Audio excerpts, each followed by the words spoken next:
मैं नादिया राजपूत देसी उर्दू टीवी ਤੋਂ ਜਿੱਥੇ ਸਾਡੇ ਪੰਜਾਬੀ ਭੈਣ ਭਰਾ ਵਸਦੇ ਨੇ ਖਾਸ ਤੌਰ ਤੇ ਭਾਰਤ ਪਾਕਿਸਤਾਨ ਤੇ ਕੈਨੇਡਾ ਸਾਰਿਆਂ ਨੂੰ ਮੇਰੀ ਜਾਨਿਬ ਤੋਂ ਸਤਿ ਸ੍ਰੀ ਅਕਾਲ ਖੁਸ਼ ਆਮਦੀਦ ਤੇ ਜੀ ਆਇਆਂ ਨੂੰ। ਸਭ ਤੋਂ ਪਹਿਲਾਂ ਇੱਕ ਨਜ਼ਰ ਹੈਡਲਾਈਨਸ ਤੇ। कैडेट कॉलेज वाना ते हमलावर तमाम खारिज जन्म वासल। वाना कैडेट कॉलेज च पाक फौज का ऑपरेशन दुनिया की मिलिट्री अकैडमी पढ़ाया जाएगा, अता तारण का यह कहना है। IG पंजाब की दहशतगर्द ते शरपसंद नासिर ते कड़ी नज़र रखने का हुक्म। PTI कहती है तालिबान दे नाल खलोते हैं, शोदा दे जनाजियां च भी नहीं आते। हुण वधियां खबरां दी तफसील दी जानिब। सिक्योरिटी फोर्सिस के ऑपरेशन के दौरान कैडेट कॉलेज वाना ते हमलावर तमाम खारिज नूं जन्म हासिल करके कॉलेज नूं क्लीयर करार दे दिता। सिक्योरिटी जराए के मुताबिक गुज़श्ता रोज़ वाना कैडेट कॉलेज ते हमला करने की कोशिश करने वाले दहशतगर्दां नूं कामयाब ऑपरेशन करके हलाक कर दिता गया। कॉलेज की बिल्डिंग नूं बारूदी सुरंगां दे खतरे की वजह तो क्लीयर किया जा रहा है। कामयाब ऑपरेशन कैडेट कॉलेज के किसी तालिब इल्म या उस्ताद नूं नुकसान नहीं पहुंचा। जनूबी वजीरिस्तान कैडेट कॉलेज वाना मौजूद तमाम तलबा ते असातिज़ा नूं बाहिफाजत रेस्क्यू कर लिया गया। Frontier core KP south cadet college operation की खुद निगरानी कर रहे हैं। 3 खारिज जिहड़े गुज़श्ता दिहाड़े एडमिन ब्लॉक तक पहुँच गए सन, उन्होंने एक ब्लॉक तक महदूद करके हलाक कर दिता गया सी।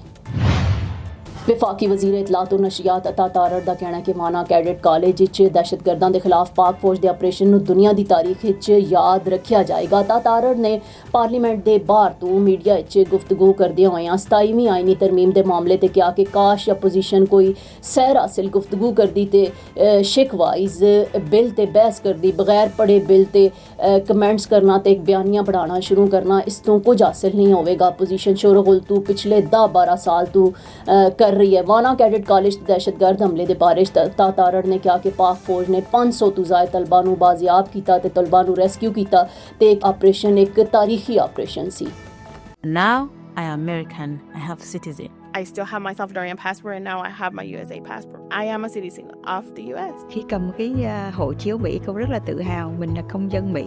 La ciudadanía para mí significa oportunidades. Si ya tienen el tiempo que pueden hacerse ciudadanas, que lo hagan.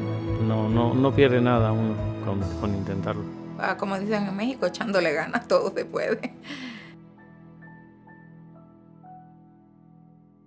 Islamabad कचहरी खुदकश हमले के बाद पंजाब भारिश दहशतगर्दां ते शरपसंद नासिर ते कड़ी नज़र रखने का हुक्म जारी कर दिता गया। IG पंजाब उस्मान अनवर की जेरे सदारत सिक्योरिटी ते अमनो अमान ते आम जायजा इजलास होया, जिस उन्होंने सूबे की सिक्योरिटी सख्त करने ते दहशतगर्दां ते शरपसंद नासिर ते कड़ी नज़र रखने का हुक्म दिता है। उस्मान अनवर ने हिदायत दी है कि पंजाब भारिश गैर कानूनी मुकीम अफगान बाशिंदियां ते गैर मुल्कियां दे इनखलाए तेज़ी लाई जाए ते लाउड स्पीकर एक्ट खिलाफ वर्जी ते सोशल मीडिया ते मजहबी मुनाफरत ते फौरी एक्शन लैन। इजलास IG पंजाब ने traffic management and licensing system इकदाम का भी जायजा लिया। उन्होंने हिदायत दी कि बगैर लाइसेंस ड्राइवर्स ते ओवरलोडिंग के खिलाफ मुहिम तेज़ी लैके आन।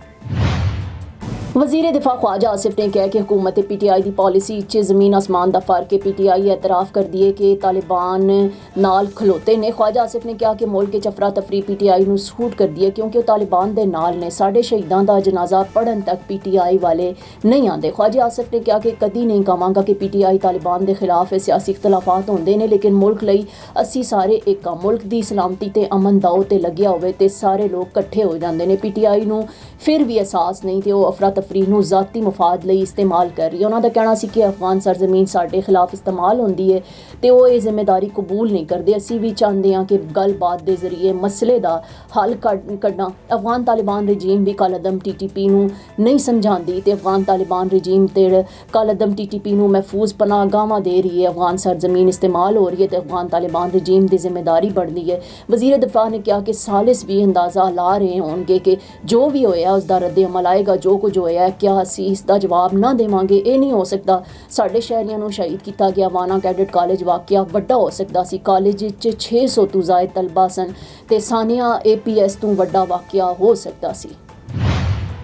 देसी उर्दू TV तो फिल वक्त इतना ही। मजीद खबरां ते अपडेट्स लई वेखदे रहो देसी उर्दू TV, देसी TV USA, DTV NN ते साडा OTT प्लेटफॉर्म DTV Flix, जिथे 3000 तो ज़ायद चैनल्स नूं वेखिया जा सकता है। Now I am American. I have citizen. I still have my Salvadorian passport and now I have my USA passport. I am a citizen of the US. Khi cầm cái hộ chiếu Mỹ, con rất là tự hào mình là công dân Mỹ. La ciudadanía para mí significa oportunidades. Si ya tienen el tiempo que pueden hacerse ciudadanas, que lo hagan. No pierde nada uno con intentarlo. Como dicen en México, echándole ganas, todo se puede.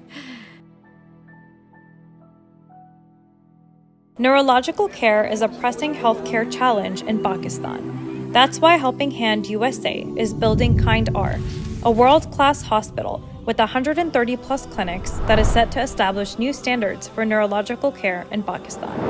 As the first phase nears completion, anticipation is growing for the launch in the second half of 2025. Give zakat and sadaqah through Helping Hand USA today and join this historic endeavor to redefine future healthcare in Pakistan.